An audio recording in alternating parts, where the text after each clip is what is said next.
Berapa banyak orang yang sakit? Ada seorang wanita yang datang dari Jerman divonis oleh dokter kanker payudara. Semoga Allah selamatkan ibu-ibu dari situ. Itu divonis dari dokter, ini sudah nggak bisa, sudah sangat ganas, dan ini menurut medis kalau tidak salah itu kisahnya tinggal 2 minggu umurnya. Maka dia bilang sama suaminya, muslimah kebetulan dan muslim suaminya, tapi tinggal di Jerman. Dia bilang, saya ingin menghabiskan umur saya di Mekah aja. Ini sudah jelas dokter vonis 2 minggu, saya mau pergi ke sana.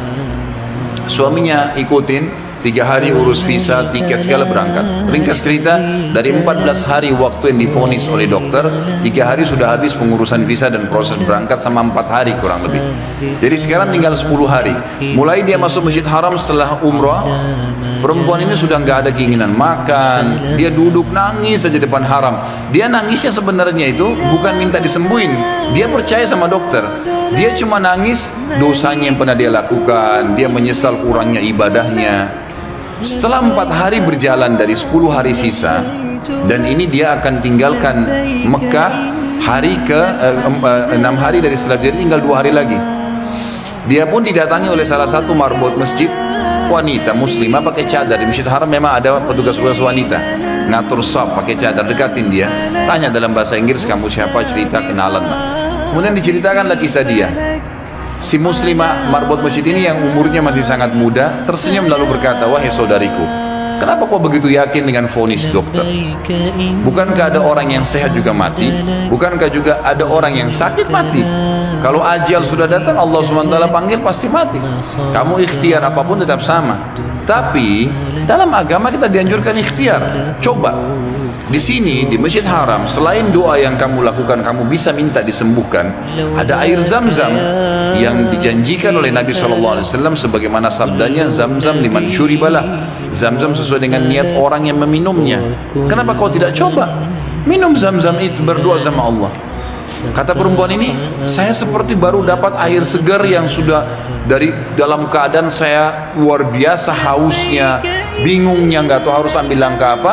Dia bilang, baiklah kalau gitu. Dia bilang mulai semenjak itu dia minta sama suaminya ditunda beberapa hari pemberangkatan sampai hari ke-13 lah dari 14 hari itu. Dia bilang tiap hari saya cuma minum Zam-Zam, nggak makan, nggak minum yang lain. Tiap hari sambil berdoa kepada Allah Subhanahu Wa Taala. Pasrah udah, apa yang terjadi sudah berdoa sama Allah. Hari ke-13 dari 14 hari itu dia pulang ke Jerman. Dari bandara langsung ke tempat dokter, telepon dokternya, dokternya sudah siapin ruangan ICU, mau dicek segala macam dan seterusnya. Begitu tiba di sana, dicek, di foto, dokternya kaget.